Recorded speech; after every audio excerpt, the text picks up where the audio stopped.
Généralement d'ailleurs, c'est toujours lors du premier exercice d'un mandat que les impôts augmentent fortement. Il y a deux raisons à cela. Une raison politique.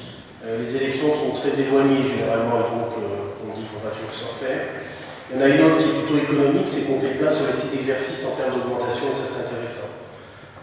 Pour s'en assurer de cette petite remarque, on pourrait parler par exemple du Vésiné à plus 50%, on pourrait parler de Sartrouville à plus 7%, on pourrait parler du PEC à plus 10,7%, on pourrait parler de Montesson à plus 4%. Je vais arrêter là la liste. Et en fait, qu'en est-il de Croissy? Simplement, en termes de Croissy, et Denis vous l'a dit tout à l'heure, on a des dépenses de fonctionnement qui sont inférieures à l'inflation, 1,8 pour 1,9. On a des aides à la construction de logements aidés qui sont passées à 300 KE alors que c'était 140. On a une baisse constante depuis ces dernières années d'endettement d'avis.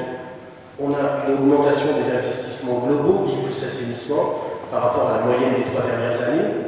En conclusion, tous les grands indicateurs sont au vert. Voilà donc pourquoi nous décidons de baisser les impôts et le taux communal de 1%.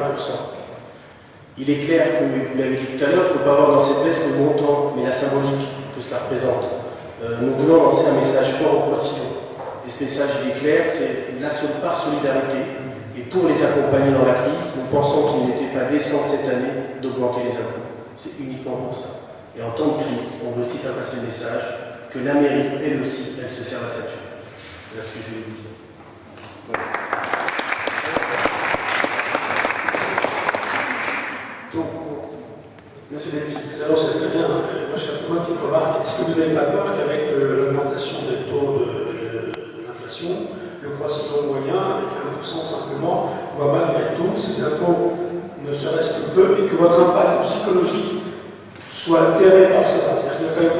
Je le redis, c'est pour ça que je ne fais pas sonner au bois, raisonner musette. Je dis simplement qu'on fait moins 1, c'est-à-dire qu'on baisse le taux communal, que pour autant, effectivement, les indices de l'État ont augmenté, et simplement pour donner un message aux Croissillons en disant que leurs élus essayent d'aller les accompagner dans la crise en disant fait moins 1. C'est vrai que si on avait pu faire moins 2, moins 3, moins 4, on l'aurait fait, mais moins 1, on l'a vu tout à l'heure, c'est pas courant, donc c'est peut-être pas énorme, mais c'est pas courant, et c'est simplement pour leur dire, nous aussi on essaie de faire des choses, et si le moins 1 est pas important, par contre, le 1,8 de taux des charges de fonctionnement en moyenne sur les 4 dernières années par rapport à un taux d'inflation qui est 1,9, ça c'est énorme, parce que je vous rappellerai quand même que dans un budget, 55% de la valeur du budget est liée au personnel et aux charges de personnel. Et une augmentation de 1,8 des charges de personnel, on ne l'a pas vu beaucoup.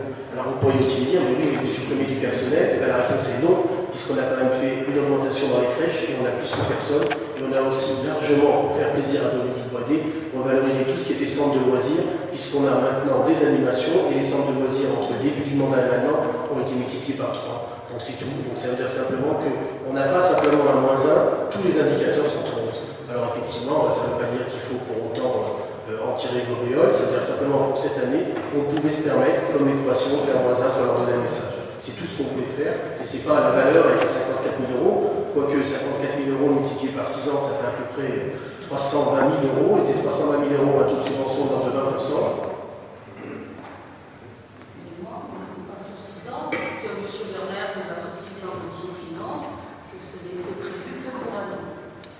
Oui, ce que je suis simplement en train de vous dire, c'est que si on n'augmente plus les impôts à partir de l'an prochain, les 54 000 euros qu'on a perdus en 2009, on va aussi les perdre en 2010, on les perdra aussi en 2011, on les perdra en 2012, et donc quand vous multipliez ça 6 fois par les 6 mandats, on aura bien donc perdu 320 000 euros d'investissement, ce qui pourrait représenter, si, vous pouvez me dire comme vous voulez. Non, mais en commission finance, c'est pas ce que vous avez dit, puisque M. Bernard... Ce que je suis en train de vous dire, c'est que je ne sais pas ce qu'on fera l'an prochain, mais si on avait mis plus 1, si on avait mis plus 1, les 54 000 seraient devenus 108 000, et pendant 6 ans, on aurait eu ces 108 000.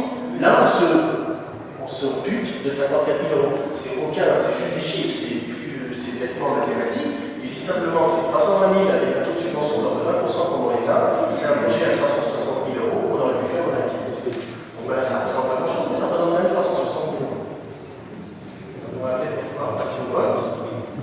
Qui est contre? Monsieur Bonnet.